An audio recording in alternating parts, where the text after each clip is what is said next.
అర్కపూడి గాంధీ గారు మీ పార్టీలో ఉంటే ఆయన ఆంధ్రాకి కానీ తెలంగాణకు కానీ సంబంధం ఉండదు. అదే అర్కపూడి గారు మీ పార్టీ నుంచి బయటకు వచ్చే వరకు మీకు ఆయనకు ఆంధ్ర తెలంగాణ అనే పదాన్ని ఆయన మీద తీసుకొస్తున్నారు. అదేవిధంగా ఎలక్షన్లప్పుడు కూడా ప్రజలు గమనించాలి. నాగార్జున సాగర్ దగ్గర బలగాలను మోహరించి వాళ్ళ లబ్ధి కోసమై ఆంధ్ర తెలంగాణ డివిజన్ తీసుకొస్తారు. అదే కేసీఆర్ గవర్నమెంట్ లో ఉంటే ఇదే ఆంధ్ర వాళ్ళకి ముళ్ళు గుచ్చుకుంటే తన పంటి తోటి ఆ ముళ్ళు తీస్తా అని చెప్తాడు.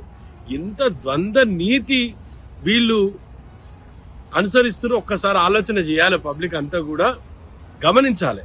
అంటే అర్కపూడి గాంధీ గాని ఇంకెవరైనా సరే ఆంధ్ర సంబంధించిన సెట్లర్లు హైదరాబాద్ లో ఉండి మీ పార్టీలో ఉంటేనేమో వాళ్ళకి ఎలాంటి భేదాలు ఉండవు, వాళ్ళైనా కూడా విభజించరు.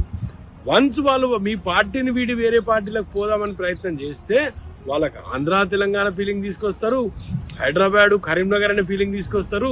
ఈ చెత్త రాజకీయాలకు ఎప్పుడు మీరు ముగింపు పలుకుతారో నాకు అర్థమైతే లేదు. కేటీఆర్, కేసీఆర్, హరీష్ రావు మీరు ఆలోచన చేయాలి. పబ్లిక్ చాలా వేరుగున్నారు. మీరు అనుకున్నంత ఈజీగా దీన్ని డివిజన్ తీసుకురాలేరు. Don't worry about it.